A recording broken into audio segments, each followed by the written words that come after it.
झेप मराठी, आरसा महाराष्ट्राचा। धुळ्यातील नेर भागात गारपीट, देऊरमध्ये वादळी पाऊस। शेतकऱ्यांचे काढणीला आलेले पीक उद्ध्वस्त, लाखोंचे नुकसान, मदतीची मागणी।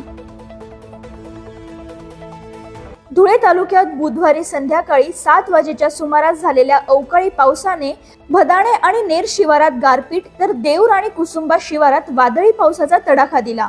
यामुळे शेतकऱ्यांचे मोठ्या प्रमाणात नुकसान झाले। या अवकाळी पावसामुळे काढण्यासाठी सज्ज असलेले कांदा, पपई, मका, गहू एका रात्रीत जमीनदोस्त झाले। भदाणे शिवारातील महादू महाले यांच्या तोडणीला आलेल्या पपईची संपूर्ण नासाडी झाली।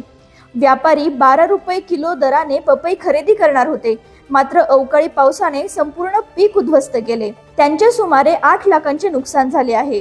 तसेच देऊर बुद्रुक येथील शिरीष देवरे यांच्या 7 एकर फळबागांचे सुमारे 5 लाखांचे नुकसान झाले आहे। धुळे तालुका कृषी अधिकारी वाल्मिक प्रकाश यांच्यासह अन्य अधिकाऱ्यांनी भेट देऊन प्राथमिक अहवाल तयार केला आहे।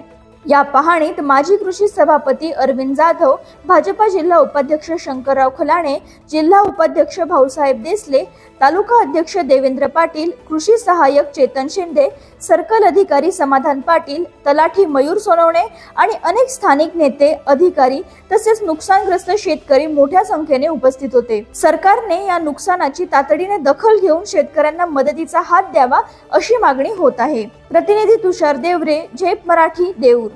अशाच वेगळ्या आणि ताज्या बातम्यांसाठी पाहत रहा झेप मराठी, आरसा महाराष्ट्राचा। संपादक प्राध्यापक अनिल चव्हाण, धुळे।